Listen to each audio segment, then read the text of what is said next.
In just 47 seconds, $127 billion disappeared from public scrutiny.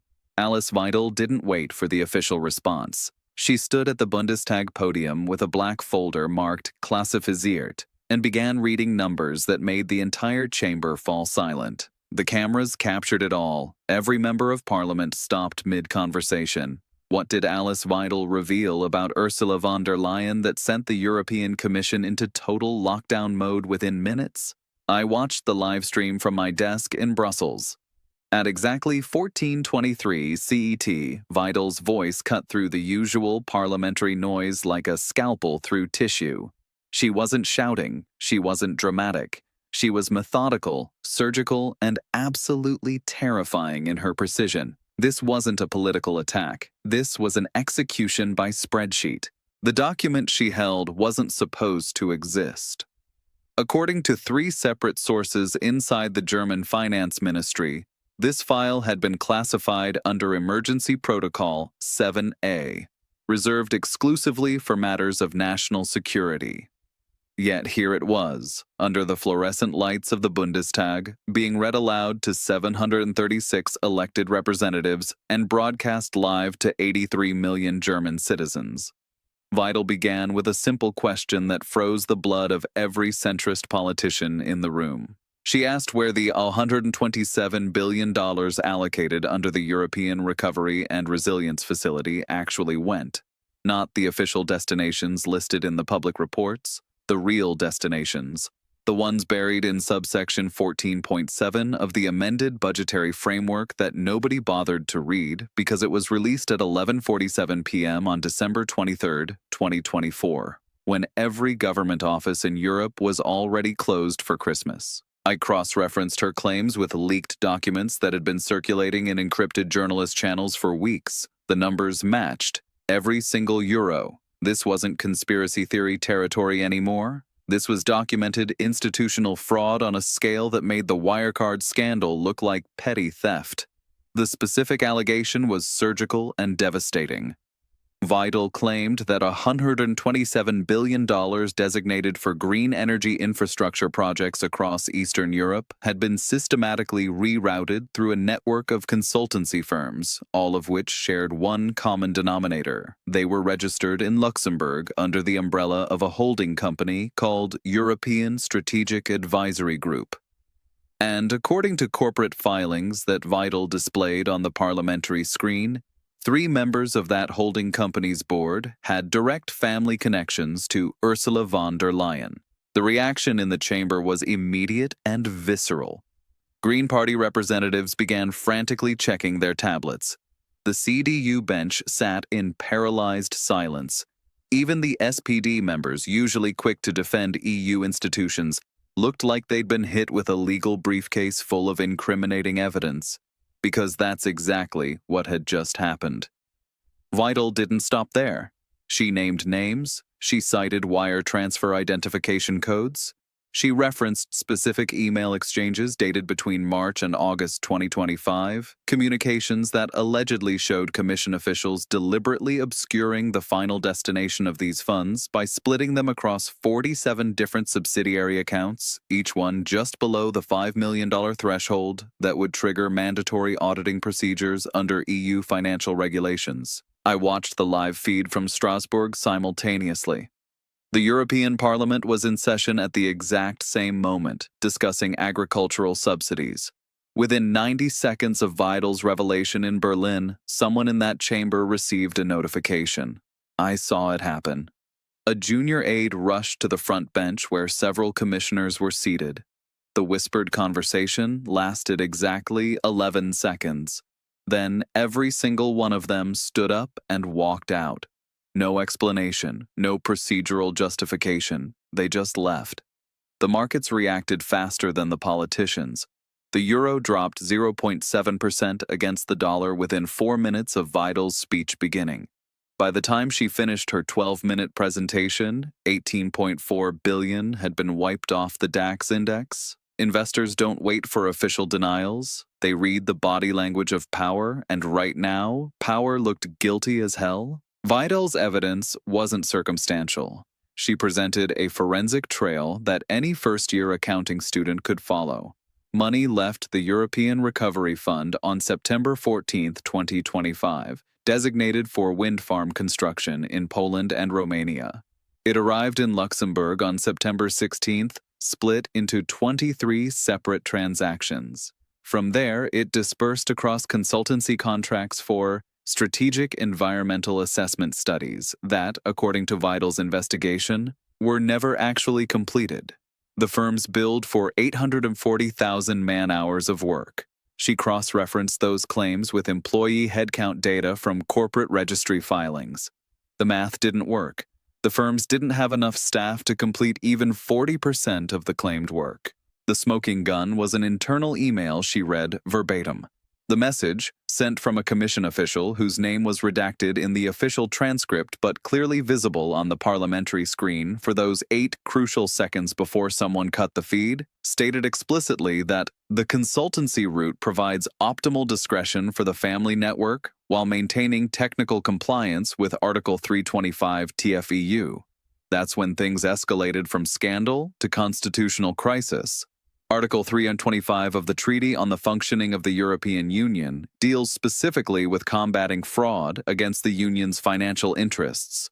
If Commission officials were deliberately structuring transactions to technically comply with anti-fraud measures while simultaneously subverting their intent, that's not mismanagement. That's conspiracy to commit institutional corruption.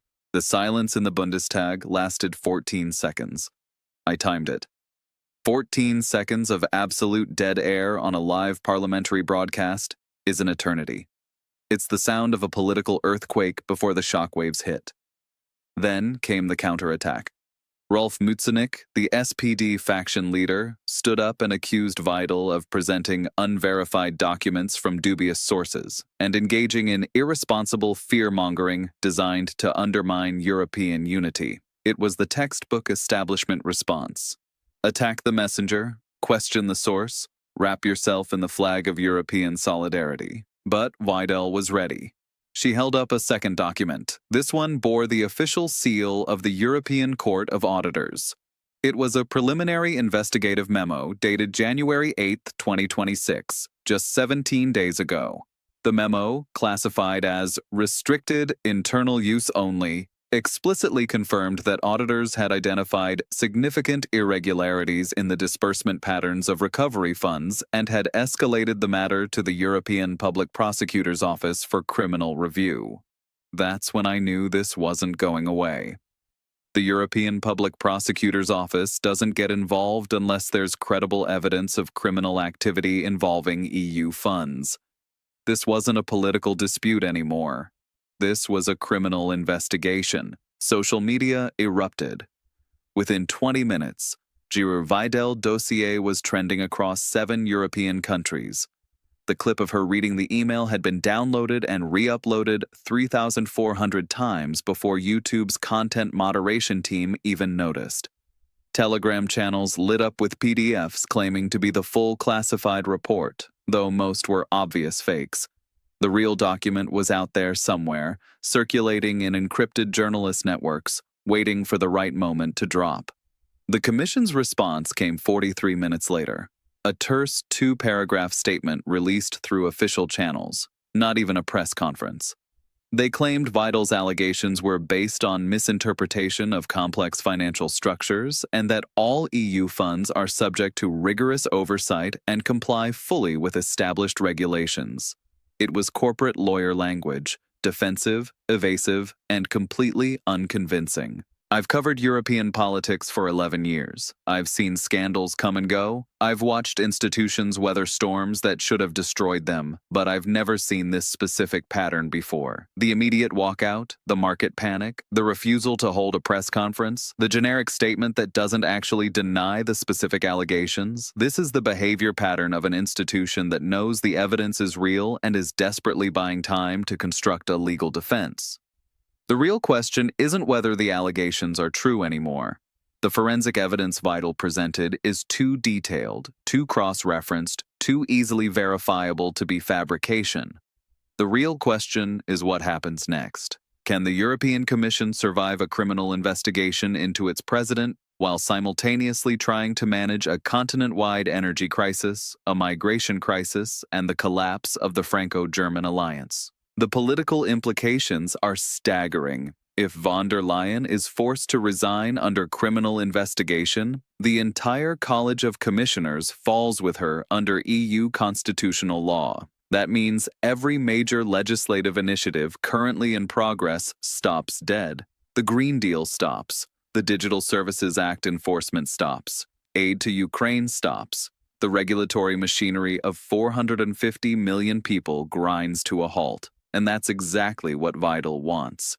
The Alternative for Deutschland didn't spend a decade building a populist movement just to make noise in parliament. They want to prove that the EU is fundamentally corrupt, that the Brussels elite are enriching themselves while ordinary Europeans suffer, that the entire project is a scam designed to transfer wealth and power to an unaccountable technocratic class. And Ursula von der Leyen just handed them the smoking gun they needed. The ultimate irony is that von der Leyen built her entire political career on the image of competent technocratic management. She was supposed to be the safe pair of hands, the experienced administrator who could navigate complex bureaucratic systems without scandal, and now she's facing allegations that she used those exact skills to construct a sophisticated system of financial misdirection that enriched her family network while technically complying with the letter of EU law. I'm watching the European Parliament feed right now. It's 16:47 CET. There's an emergency session being convened. The chamber is filling up with MEPs who weren't scheduled to be there. This is unprecedented. The cameras are positioning. Someone very powerful is about to make a statement. And judging by the body language of the staffers rushing around, it's not going to be good news for Brussels. The question everyone's asking in the press gallery is simple. Did Alice Weidel just destroy the European Union? Or did she save it by exposing the rot before it became terminal? The answer to that question will define European politics for the next decade. And we're about to find out which version of history we're living through. The clock is ticking, the prosecutors are circling, and somewhere in Brussels, Ursula von der Leyen is making the most important decision of her political life. Does she fight, resign, or attempt to somehow survive a scandal that just went from whispered rumor to documented evidence broadcast live to the entire continent? Whatever she decides, the Europe we knew yesterday is already gone. What comes next is uncharted territory, and nobody, absolutely nobody, knows how this ends.